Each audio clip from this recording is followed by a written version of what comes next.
The measure of the heart. There was once a woman named Elena who had a quiet habit. She carried an invisible list of everything that had hurt her.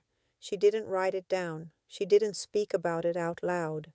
But it was there. She remembered the time no one defended her, the time she wasn't truly heard, the time someone spoke about her without knowing the full story, the time she gave more than she received. And without realizing it, she began measuring everything. If someone was kind to her, she responded with kindness. If someone was distant, she became distant too. If someone made a mistake, she marked it inside. She wasn't cruel. She was protecting herself. Because when you've been hurt, the heart learns to close so it won't feel the same pain again. One day, after a small but intense disagreement, Elena fell silent. It wasn't a dramatic fight, just a poorly chosen sentence, a misunderstood look. But she felt that familiar hardening rise inside her, and she realized something.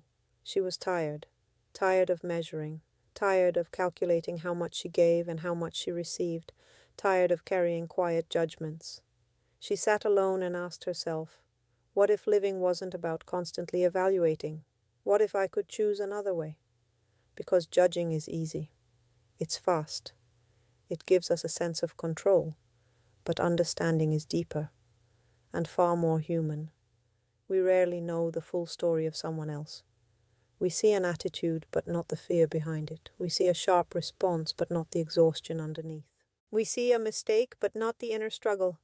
And if we are honest, we too wish someone would look at us with more patience when we fall short. That afternoon, Elena did something small. She didn't call to argue. She didn't send a harsh message. She didn't explain why she was right. She breathed, and she decided she would not respond from her wound, not because what happened didn't matter, not because it was okay, but because she didn't want resentment to grow. We often think strength means defending ourselves with hardness. But there is another kind of strength, quiet, steady, powerful, the strength of refusing to let bitterness take control. Over the following days, Elena began practicing something new. When someone made a mistake, she asked herself first, what if I were in their place? When she felt the urge to label someone, she paused and thought, maybe there's something I'm not seeing. When someone didn't respond as she expected, she tried not to take it personally right away. And something surprising happened. Her life didn't magically change, people didn't become perfect. Problems didn't disappear, but her heart changed. It became lighter, because every time she stopped condemning someone internally, she dropped a weight. Every time she chose understanding over accusation, she expanded inside. Every time she forgave, even if it still hurt a little, she regained peace. And she understood a simple but powerful truth. The way we treat others shapes the way we live inside ourselves. If we constantly look for flaws, the world feels harsh. If we expect disappointment, we find it. If we live defensively, everything feels like a threat. But when we begin offering understanding, something shifts. Not outside first, inside. Elena began noticing things she had missed before. The co-worker who seemed cold was going through a painful separation. The friend who answered late was overwhelmed with responsibilities. The family member who seemed distant was afraid to express feelings. She realized how often we judge what is visible without knowing what is invisible. One evening, as she reviewed her day, as she used to, she noticed her invisible list had grown shorter, not because no one hurt her, but because she had chosen not to collect every hurt. That small but steady decision began transforming the way she walked through life. She no longer reacted automatically. She no longer needed to have the last word. She no longer felt that constant urgency to prove she was right. She discovered something important.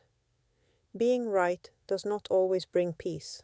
Sometimes choosing calm is braver than winning an argument. One day someone close to her made a bigger mistake. She felt the old impulse to close the door, to protect herself with coldness, to bring up the past.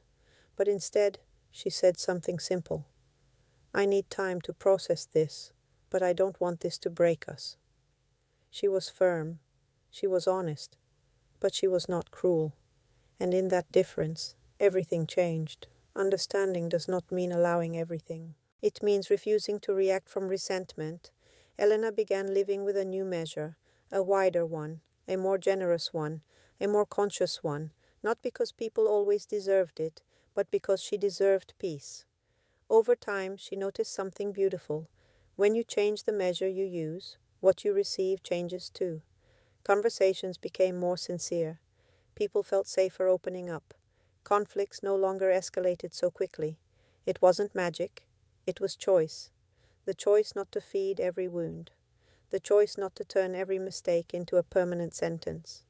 The choice not to harden out of fear. And she realized that life expands when the heart expands. If you close yourself, everything becomes smaller. If you open yourself, even pain has space to transform. Maybe you too are carrying an invisible list. Maybe you are tired of measuring how much you give and how much you receive. Maybe you are exhausted from constantly protecting yourself.